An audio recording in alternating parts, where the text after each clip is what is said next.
Hello दोस्तों, कैसे हैं आप सब लोग। आशा करती हूँ अच्छे होंगे। हमारी आज की कहानी का नाम है दूसरा मौका। सुमन, कहाँ हो? जरा मेरी साड़ी की मैचिंग ब्लाउज ढूंढ तो दो, मिल नहीं रही है। अभी देखती हूँ मम्मी, कहते हुए सुमन अपना टैब बंद करने लगी। कुछ काम कर रही हो तो पूरा कर लो बेटा। नहीं मम्मी, वो बस जरा, सुमन हकलाने लगी। तब सरोजनी जी प्यार से उसके सिर पर हाथ रखते हुए बोली, याद है सुमन, जब तुम इस घर में आई थी तो मैंने तुमसे कहा था कि मुझे सिर्फ मम्मी कहना, ताकि हमारे बीच माँ बेटी का रिश्ता रहे और तुम खुलकर अपनी दिल की बात मुझसे कह सको। हाँ मम्मी, याद है, धीरे से सुमन बोली। तो फिर अब क्या है जो इतने बरस बाद भी कहने में संकोच कर रही हो? मम्मी अपनी सिटी में अपना टैब खोल कर दिखाते हुए बोली, dance India dance super mom का ऑडिशन होने वाला है। इस बार उम्र सीमा 25 से 45 रखा गया है। तो मैं सोच रही थी कि अरे वाह, ये तो बहुत अच्छी बात है। कब है और फॉर्म कब तक भरना है? सरोजनी जी बहुत खुश थी। एक प्रॉब्लम है, अगर सेलेक्ट हो गई तो मुंबई जाना पड़ेगा महीने भर के लिए। अनन्या के पापा नहीं मानेंगे मम्मी। सुमन उदास हो गई। तब सरोजनी जी बोली, तुझे पता है सुमन, मुझे गाने का बहुत शौक था। बचपन में एक गुरुजी मुझे सिखाने भी आते थे, लेकिन शादी के बाद सास की हिटलर शाही में मैं गाना तो क्या, बोलना भी भूल गई थी। तूने आकर मेरे आत्मविश्वास को फिर से जगाया, मेरे हर काम की प्रशंसा की, और अब तू ही। मैं जानती हूँ कि तू अपने स्कूल कॉलेज की बेस्ट डांसर रही है। तूने कई शो भी किए हैं। शादी के बाद बच्चों और परिवार के पीछे तू खुद को, अपने डांस को भूल गई। लेकिन बेटे, किस्मत तुझे अपनी जिंदगी जीने का दूसरा मौका दे रही है। इसे मिस मत कर और चल, अब जल्दी से फॉर्म भर ले, फिर आगे की तैयारी और शॉपिंग। फॉर्म तो अनन्या ही भरेगी, उसे कहूँ कैसे? तू रुक, उस नकचड़ी को मैं लेकर आती हूँ, कहते हुए सरोजनी जी ने अनन्या को आवाज लगाई। स्क्रीन पर सुपर मॉम का फॉर्म देखकर अनन्या हा हा करके हंसने लगी। अरे मम्मी, क्यों अपनी इंसल्ट करा रही हो? तुमसे ये सब होने से रहा। अनन्या, अभी फॉर्म भर, लेक्चर बाद में दे। दादी की कड़कती आवाज सुनकर अनन्या सुमन से पूछ पूछ कर फॉर्म भरने लगी। सुपर मॉम का फॉर्म सबमिट हो गया।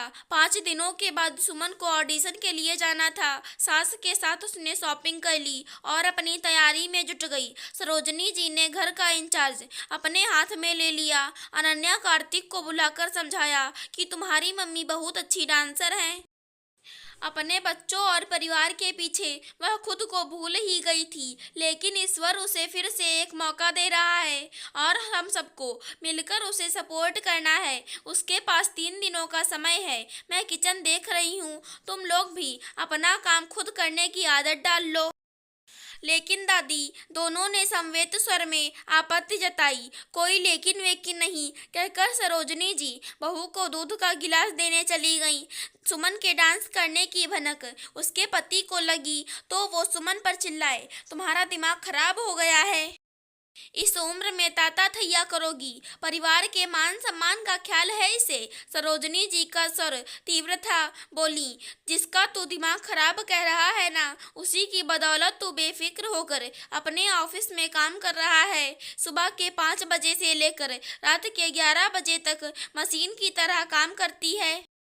तुम लोगों की सेवा करने और तुम्हारी फरमाइशों को पूरा करने में तो वह खुद को भूल ही गई थी, लेकिन अब वह अपनी एक नई पहचान बनाना चाहती है। खुद को साबित करने का उसे एक सुनहरा अवसर मिला है। परंतु माँ, अब कोई परंतु नहीं, तेरा लंच बॉक्स टेबल पर रखा है, कहकर सरोजनी जी रसोई में चली गई। सास के साथ सुमन ऑडिशन देने गई और सेलेक्ट होकर मुंबई चली गई। टीवी पर उसका परफॉर्मेंस देखकर लोगों को विश्वास ही नहीं हो रहा था कि दिन भर किचन में घुसी रहने वाली सुमन इतनी अच्छी डांसर भी हो सकती है। अनन्या कार्तिक को भी उसके मित्र बधाई दे रहे थे और उसके पति को तो लोग सुमन का पति कहने लगे थे। सुपर मॉम की प्रतियोगिता में सुमन ने द्वितीय स्थान प्राप्त किया। मंच पर जब उसे फर्स्ट रनर अप की ट्रॉफी और चेक दिया जाने लगा तो उसने सरोजनी जी को मंच पर बुलाया, उनका आशीर्वाद लिया और बोली, इस ट्रॉफी की सही हकदार मेरी सासू माँ है, कहते हुए वह भावुक हो उठी। सास ने बहू को गले से लगाया तो पूरा हॉल तालियों से गूंज उठा। अनन्या कार्तिक अपनी माँ के गले लगकर बोले, आप हमारी सुपर मॉम हैं। पतिदेव भी मुस्कुराते हुए बोले, प्राउड ऑफ यू। अगर हमारी आज की कहानी पसंद आई हो तो चैनल को सब्सक्राइब करें। धन्यवाद दोस्तों।